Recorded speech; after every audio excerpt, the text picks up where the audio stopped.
कभी सोचा है कि जब कोई सर्जरी होती है तो उसकी हिफाजत के पीछे क्या साइंस काम कर रही होती है। आज हम स्टेरिलाइजेशन की दुनिया में गहराई तक जाएंगे। ये वो अनदेखा अमल है जो हमारी सेहत और हिफाजत की निज़ाम की असल बुनियाद है। इसे ऐसे समझें जैसे एक मुकम्मल सफाई की मुहिम चलाई जा रही हो। आम सफाई तो बस झाड़ू लगाने जैसी है ना, थोड़ी बहुत धूल मिट्टी रही जाती है। लेकिन स्टेरिलाइजेशन वो ये यकीनी बनाती है कि जरासीम का एक बीज यानी उसका स्पोर तक बाकी ना बचे। यहाँ कोई दरमियानी रास्ता नहीं है, या तो सब कुछ साफ या कुछ भी नहीं। तो आज हम क्या क्या देखने वाले हैं। सबसे पहले तो ये समझेंगे कि इस मुकम्मल सफाई मुहिम का मतलब क्या है। फिर देखेंगे कि स्टेरिलाइजेशन की असल तारीफ क्या है। उसके बाद हरारत, शुआओं और केमिकल जैसे तरीकों पर बात करेंगे। और आखिर में देखेंगे कि ये सब हमारी ज़िंदगी में कहाँ काम आता है। चलें एक ऐसी दुनिया में चलते हैं जो हमें नज़र नहीं आती। एक ऐसी खुर्दबीनी मैदान जंग जहां लाखों जरासीम और उनके नाकाबिले यकीन हद तक सख्त जान बीज यानी स्पोर्स मौजूद हैं। असल चैलेंज यही है और स्टेरिलाइजेशन ही इसका हतमी जवाब है। तो ये जरासीम के खिलाफ हतमी हथियार आखिर है क्या चीज़? आइए इसकी तारीफ को ज़रा खोल कर समझते हैं। तो जनाब, स्टेरिलाइजेशन वो अमल है जिसके ज़रिए किसी भी चीज़ से तमाम जिंदा खुर्दबीनी जानदारों को, और हाँ, इसमें सबसे ज़िद्दी बैक्टीरियल स्पोर्स भी शामिल हैं, मुकम्मल तौर पर हटा दिया जाता है या मार दिया जाता है। यहाँ सबसे अहम लफ्ज़ है तमाम। कोई भी जिंदा चीज़ बाकी नहीं रहती।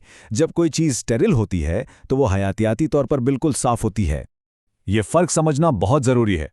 डिसइंफेक्शन समझें, फर्श पर झाड़ू लगा दिया, जरासीम कम तो हो गए लेकिन कुछ ना कुछ बच ही गए। लेकिन स्टेरिलाइजेशन ये वो मुकम्मल मुहिम है जो हर किस्म की खुर्दबीनी जिंदगी को बशमूल उन सख्त जान स्पोर्स के जड़ से उखाड़ फेंकती है। अच्छा, तो अब बात करते हैं स्टेरिलाइजेशन के तरीकों की। इन्हें आप जरासीम के खिलाफ जंग में भारी तोपखाना समझ सकते हैं। इस हिस्से में हम 3 बड़े तबई तरीकों को देखेंगे: खुश्क हरारत की ताकत, नम हरारत की गहरी तासीर और शुआओं का जदीद तरीका। खुश्क हरारत यानी ड्राई हीट जरासीम को ऑक्सीडेशन के जरिए मारती है। आसान लफ्ज़ों में ये इन्हें जला देती है। ये तरीका उन चीज़ों के लिए बेहतरीन है जिन्हें नमी से नुकसान पहुंच सकता है।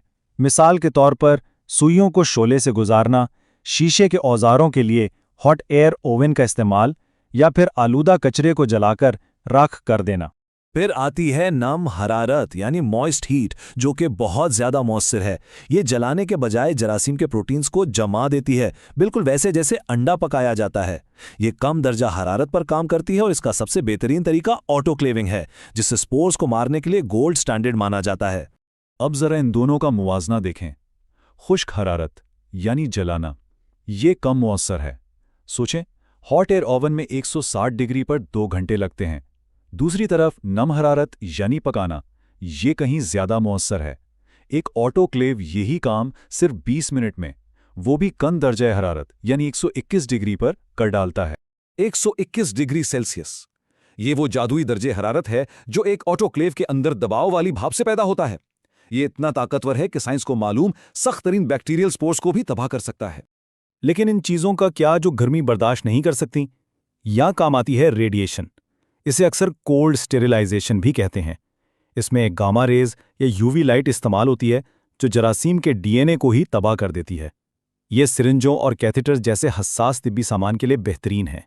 तो जब गर्मी का इस्तेमाल मुमकिन ना हो तब क्या किया जाता है? यहाँ केमिकल और मैकेनिकल तरीके नाजुक सामान के लिए खास औजारों की तरह काम आते हैं।